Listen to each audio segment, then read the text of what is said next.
good morning, everybody. My name is Dr. Sunil Dutt. I am working as an assistant professor of physics at Department of Science and Technology of Faculty of Education and Methodology at Jayoti Vidyapeeth Women's University, Jaipur.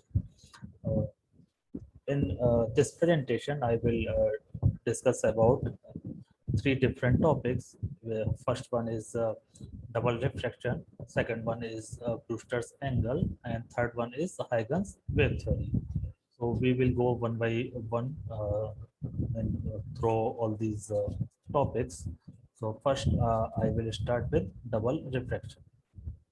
So basically, from the fundamental knowledge that what is reflection and what is refraction.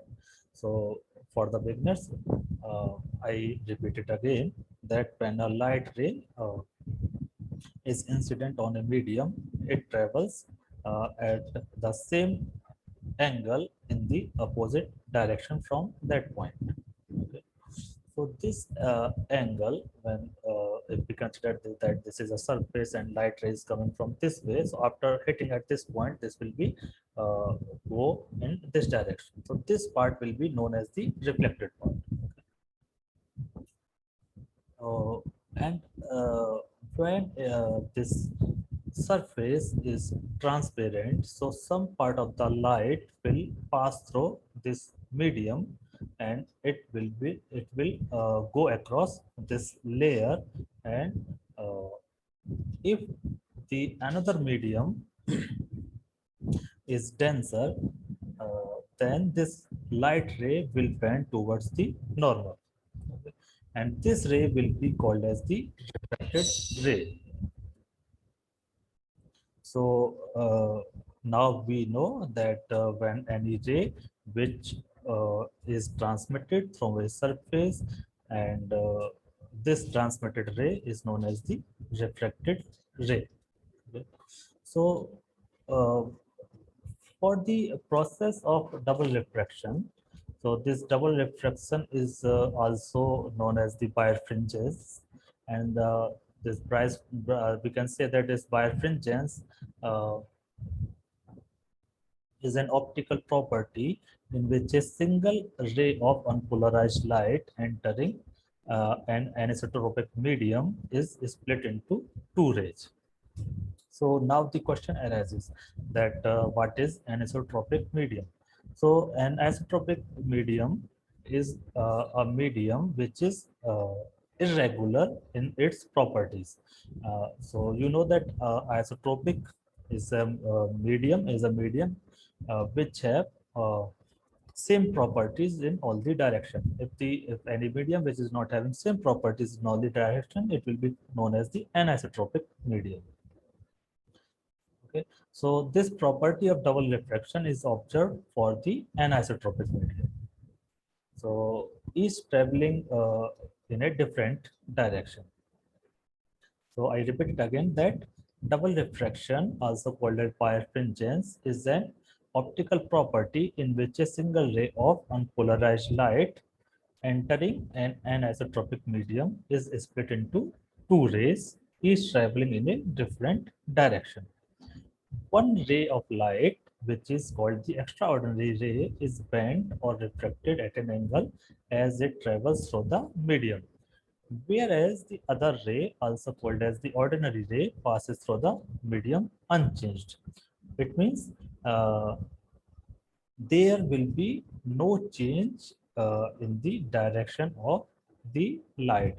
Means the light of the refracted ray will be similar as it is coming before the refraction. Okay. So in this way, we can uh, observe two different type of rays. One we called as the ordinary ray, and the another is called as the extraordinary ray.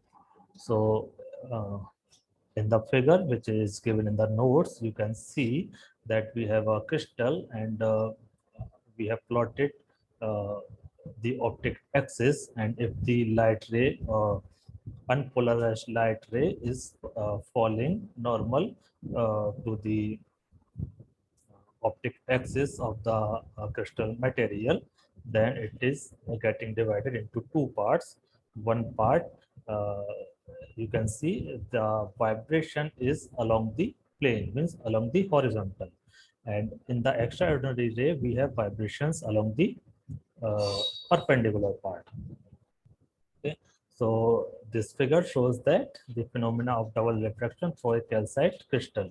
So these are the particular type of crystal. So an incident ray is seen to split into ordinary ray CO and the extraordinary ray CE upon entering the crystal phase at point C. If the incident ray enters the crystal along the direction of its optic axis, the light ray will not be divided into two rays. And now the question arises, why this happened? Because this material of calcite is prepared in such a way that along the optic axis, all the element along this axis will have the same property. So when it will be having the same property, then this medium through which light is passing will be the isotropic medium. And in the case of isotropic medium, normal laws of optics will be applicable. Okay. Now we move to the second topic, which is known as the Brewster's angle or the Brewster's law. Okay. So uh, Brewster's angle is also known as the polarization angle.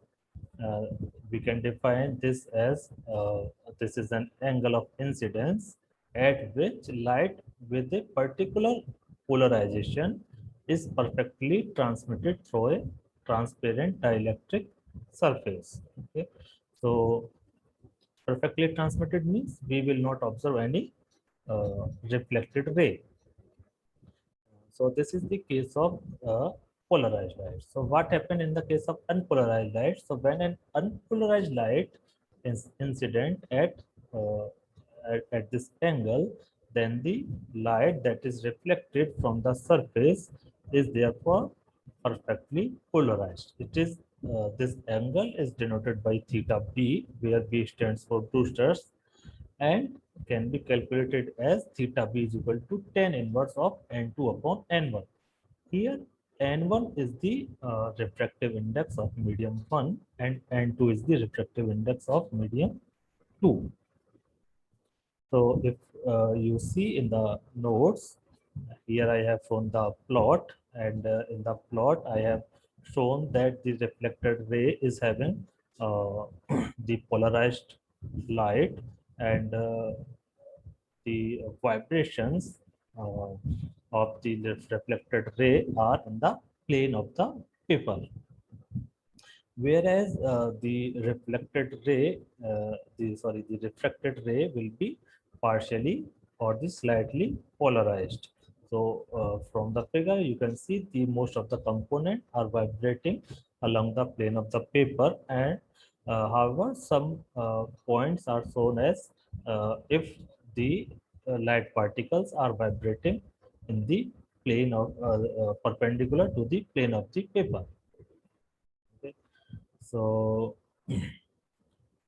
if N1 is the refractive index of the initial medium through which the light propagates, and we call this medium as the incident medium, and N2 is the index of the another medium in which light is getting transmitted or refracted, the then this expression theta b is equal to tan inverse n2 upon n1 is known as the Brewster's law or the Brewster's theorem.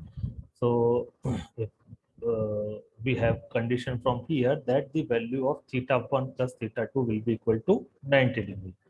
So where theta 1 is the angle of reflection and theta 2 is the angle of refraction. So from Snell's law, we know that n1 sin theta 1 is equal to n2 sin theta 2.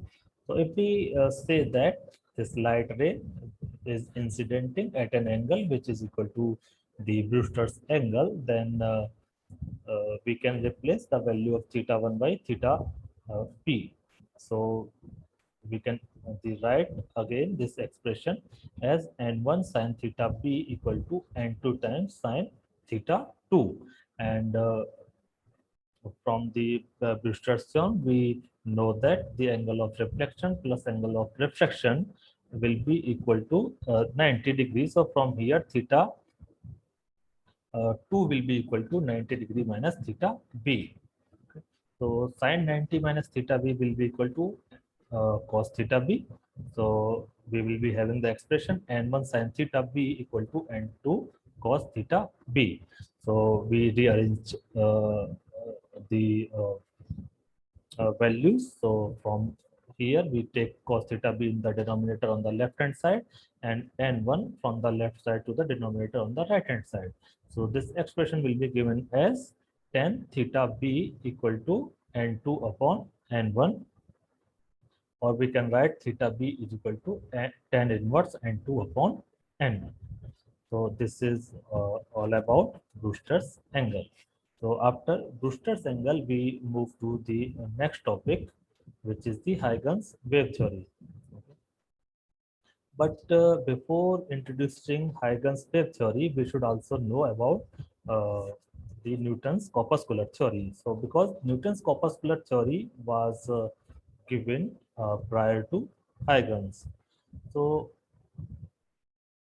uh, you know very well about the scientist, famous scientist Newton, who gave the idea of gravitation.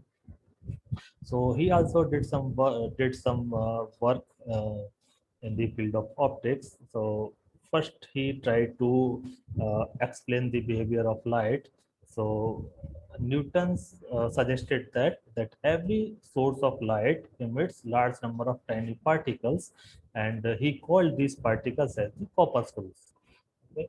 So this is why this Newton's explanation of wave theory is known as the Newton's corpuscular theory. Okay. So according to Newton, that every source of light emits large number of tiny particles known as the corpuscles in a medium surrounding the source. These corpuscles are perfectly elastic, rigid, and weightless. So the corpuscles travel in a straight line with very high speeds, which are different in a different medium.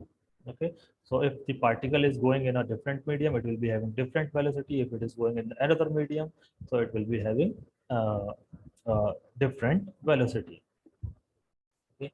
So one gets a sensation of light when the corpuscles fall on the retina. So according to Newton, uh, we get the sensation when these light particles hit on our retina, which is at our eye. So different colors of light are due to different sizes of the corpuscle. So Newton said that if the size of the corpuscles is different, then we will see a different color. So these were the certain points which were given by the Newton. But there were certain phenomena which could not be explained on the basis of Newton's corpuscular theory. So we can say that these were the drawbacks of Newton's corpuscular theory, that it could not explain partial reflection and refraction at the surface of a transparent medium. Because if light is a particle, then it is not possible that it can pass through a medium. So half part of the ray is reflected and some part of the ray is refracted. So this cannot be possible in the case of if we consider that light is a particle. It was also unable to explain the other optical phenomena such as interference, diffraction, polarization, etc. Okay. So this theory predicted that the speed of light in a denser medium is more than the speed of light in a rarer medium, which was experimentally proved wrong by Foucault. Okay. So these were the assumptions or the explanations made by the Newton. But these explanations were proved wrong later by the Huygens. So now we come back to the Huygens wave theory. So according to Huygens, every point on a wavefront is in itself the source of spherical wavelets, which is spread out in the forward direction at the speed of light. Okay, and the sum of these spherical wavelets form the wavefront. So From here, you will be clear about the definition of wavefront and the wavelets. Okay. So, what are the advantages of Huygens wave theory? Its advantages are Huygens concept proved that the reflection and refraction of light very precisely. The concepts like diffraction of light as well as interference of light were proved by Huygens. However, there were certain disadvantages. What were the disadvantages? First one is concept like emission of light, absorption of light, and polarization of light were not explained by Huygens principle. Another is Huygens principle failed to explain the photoelectric effect. So this photoelectric effect was explained by Einstein around 1910 to 1920. Okay, so uh, these are the three topics which you should know. So, which is the double refraction, Brewster's angle, and the Huygens wave theory.